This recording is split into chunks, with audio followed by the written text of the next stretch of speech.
Un saludo.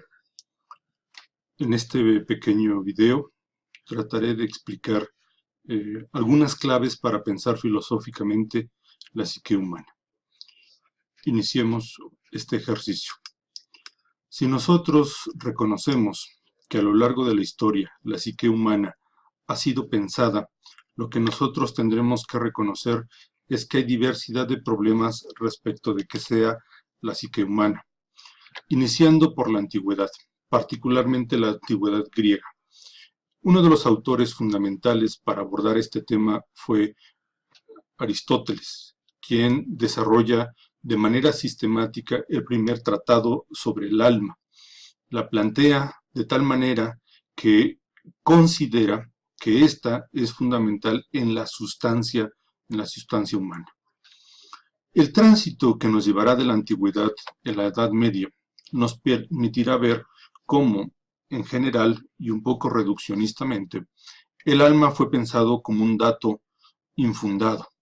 En ocasiones, bajo ciertos autores, fue afirmada como un espíritu, como una especie de soplo, en una clara correspondencia con la tradición judeocristiana, de la cual es deudora no solo la antigüedad griega, sino la misma Edad Media de perspectiva judeocristiana. El tránsito de la Edad Media a la modernidad implicará una afirmación fundamental: el alma como racional, de tal modo que habrá autores, entre ellos Descartes, que pensarán al ser humano, al sujeto, como un yo, como una conciencia, como autoconciencia. Esto será una forma de entender el psiquismo humano, de tal manera que en la medida en que avanzaremos históricamente desde la perspectiva occidental, nosotros nos vamos a topar que en la etapa contemporánea las formas previas de concebir el psiquismo humano o el alma no se suprimen, en algunos casos se mantienen. Tenemos que reconocer que sí hay rupturas, que sí hay distanciamientos, pero también continuidades. ¿Qué sucederá? En la etapa contemporánea se agregan otras categorías, como mente, como espíritu. Pero, por ejemplo, en el caso del espíritu, se recuperan formas de plantearlo que corresponden con tradiciones anteriores. Por ejemplo, la categoría Roá, propia de la tradición judeocristiana, o Pneuma o Spiritus. Así será explicada la psique. Incluso hay quienes en la actualidad hablan de la psique a nivel de sensibilidad, fundamentalmente como un sentimiento. De tal manera que hay una complejidad, hay una problemática a la cual asistimos en la actualidad. No nos detendremos a explicar con detalle toda ella, pero sí a enunciarla. Hay una confusión entre lo que sea la sensibilidad y la psique. Hay un dualismo de cuerpo y alma, hay una reducción de la psique al alma, hay una reducción del hombre a la intelectualidad, de la intelección a la razón. Se da por supuesta la estructuración automática de las diversas notas de la psique. Esto, por ejemplo, es importante porque solemos afirmar bajo ciertas tradiciones que el psiquismo está ya dado en la biología humana y que el ser humano no tendría que ser nada. Lo único que sucedería es una especie de desarrollo, de maduración. Esto es importante porque es una forma reduccionista de pensar el psiquismo humano. Hay un reduccionismo de lo psíquico a lo mental, y no pocas veces de esto a lo conductual o a lo cognitivo. Se cree que el psiquismo tiene que ver fundamentalmente con determinaciones, o con conciencia, con autoconciencia. Hay una confusión porque se afirma que la psique es igual al alma y que el alma es igual al espíritu. De tal modo que la problemática la podemos resumir fundamentalmente en dos grandes tesis: las tesis dualistas y las tesis monistas, reconociendo que hay muchas variantes, no hay una única tradición, pero en términos generales, el dualismo suele afirmar que el alma tendría una función básica de intelección, de razonamiento, y se afirma que la tarea fundamental del cuerpo tendría que ver con el sentir. En algunos tipos de dualismos, las consecuencias de esto es que se explique al alma como prisionera de un cuerpo. En otros casos, las consecuencias será que a la muerte del cuerpo se generará una interpretación del alma como una realidad que pervive, como una realidad incluso que migra en ciertas culturas, así se plantea. Y luego entonces se habla de una especie de ciclos de alma o almas que migran y que pueden infundirse en otros cuerpos o incorporarse a otros cuerpos. Esto es sumamente complejo.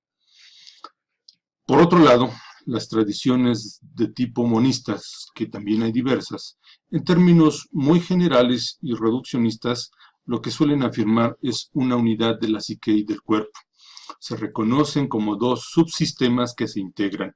Y un elemento que parece importante es cuando se reconoce que este cuerpo, esta biología, requieren de la cultura. Es un elemento importante la psique vinculada, dependiente de la cultura. ¿Por qué? Porque nos permitirá entender justamente que se trata de una construcción, de una configuración, no solo un dato de la sola biología.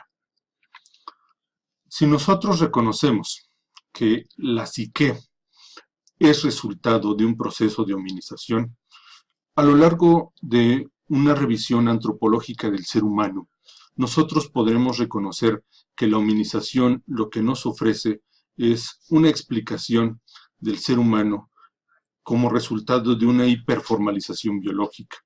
¿Qué repercusiones tendría esto? ¿Qué consecuencias? Una fundamental, la supresión de la condición instintual en la medida que se hace un ser humano que implica cultura. Un ser que no puede adaptarse al medio, sino que tiene que modificar el medio y resolverlo. Esto es fundamental. ¿Por qué? Porque nos dice que no solo somos inteligentes, sino que nuestra inteligencia justamente tiene una dimensión de reconocimiento de la realidad y una reinvención creativa que nos permite modificarla. ¿Qué implicaciones tiene esto? Supone una configuración de una inteligencia que posibilita no solo objetivación, conciencia, sino autoconciencia. Esto es clave en una explicación del psiquismo humano. Hemos explicado esto al recurrir al tema de la evolución.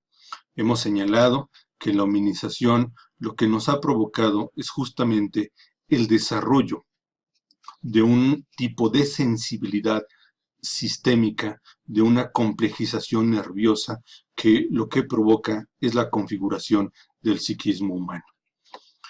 De tal modo que hemos hablado de hiperformalización, señalando que esta lo que nos permite es el reconocimiento de la realidad. Hay una hiperobjetivación cuyas consecuencias son que reconocemos que la realidad desde sí misma, la realidad como un de suyo, como una realidad en propio. Las cosas no nos pertenecen, sino que la realidad excede, la realidad da de sí.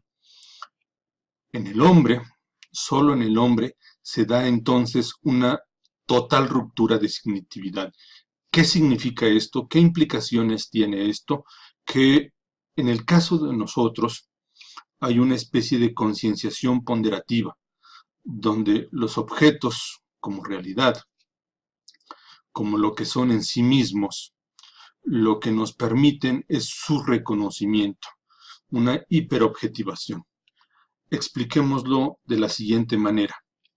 Si afirmamos que el hombre es un animal de realidades, dicho esto de manera un poco simplista, podríamos decir que el hombre es entre todos los animales el más torpe, el más dependiente de los de su misma especie. Dicho técnicamente, hemos afirmado que el ser humano es una biología abierta, una biología inconclusa. ¿Qué significa esto? Significa que los otros, la cultura, nos tienen que enseñar. Los otros son los que nos acompañan. Significa que en el caso del animal habría una diferencia fundamental con nosotros. Expliquémoslo con estos ejemplos. En el caso del animal, cualquier animal tiene una condición instintual, de tal modo que los estímulos son signos para una respuesta.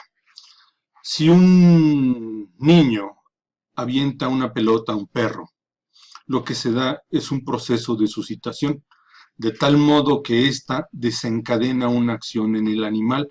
El animal irá a correr por la pelota, irá detrás de ella, o dependiendo de cómo se la aviente, pero en todo caso le provocará una modificación tónica. La suscitación modifica el tono vital en que el animal se encuentra, de tal modo que el animal responde, pero la respuesta es una respuesta instintual. ¿Por qué? Porque en el animal solo hay formalización. El animal escoge entre su elenco de respuestas. No así en el animal humano. En el animal humano, el hombre aprende las cosas como realidades, es decir, como de suyo. Las cosas, en este sentido, no están en mí, sino son ajenas a mí. La unidad de los tres momentos, de inteligencia, de sentimiento, de voluntad, de libre determinación, eso es el psiquismo humano. Solemos afirmar que la inteligencia es fundamentalmente conocimiento, pero eso sería solo una dimensión de la inteligencia. La inteligencia tendría que ver con suscitación, es decir, que se trata de un sentir, de un aprender las cosas como real, de tal modo que se da una aprehensión, y esa aprehensión lo que provoca es una modificación tónica, es decir, un sentimiento. La realidad nos modifica, la realidad nos provoca sentimientos y frente a esos sentimientos respondemos de manera libre, determinamos, optamos por lo que queremos. Luego entonces en nosotros no hay una respuesta programada. La inteligencia consiste en que los hombres nos hacemos cargo de nuestra realidad, como a partir de un proyecto de realización humana, un proyecto que los otros construyen y que nos ofrecen, al que nosotros nos incorporamos. Luego entonces, ¿qué es la psique? La psique no es espíritu, no es algo independiente del cuerpo. La psique no es alma como algo infundado. La psique no es una sustancia. La psique es solamente un sistema parcial de notas dentro del sistema total de la sustantividad humana. Este subsistema tiene algunos caracteres irreductibles al subsistema corpóreo y en muchos aspectos tiene cierta dominancia sobre este. En el ser humano, la psique no es independiente del organismo. El ser humano es psicoorgánico. Ni organismo ni psique tienen cada uno por sí mismo sustantividad, sino que se trata de un sistema, el organismo. Lo anterior nos tiene que llevar a reconocer que hay diferencias entre lo psíquico y lo espiritual. La psique es un sistema unitario de la realidad humana. Lo psíquico es realidad unitaria, vegetativa, sensitiva y superior.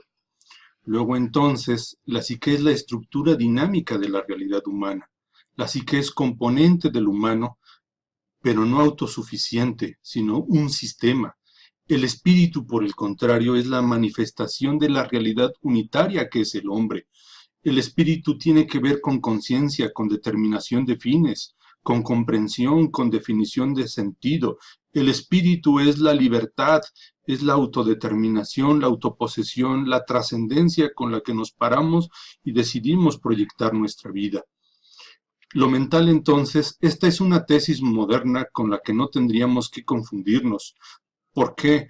Porque no podemos reducir lo mental, la realidad supera a lo mental. Este es un problema moderno que no tendríamos que quedarnos en él. Es importante que nosotros reconozcamos como fundamental lo siguiente, que todo animal tiene estímulos y estos son signos para una respuesta. En el caso del animal humano no, tenemos que responder. Nosotros no tenemos una respuesta libre, nosotros tenemos que inventarla. En esto consiste la sensibilidad, en esto consiste la inteligencia y el psiquismo humano. Gracias.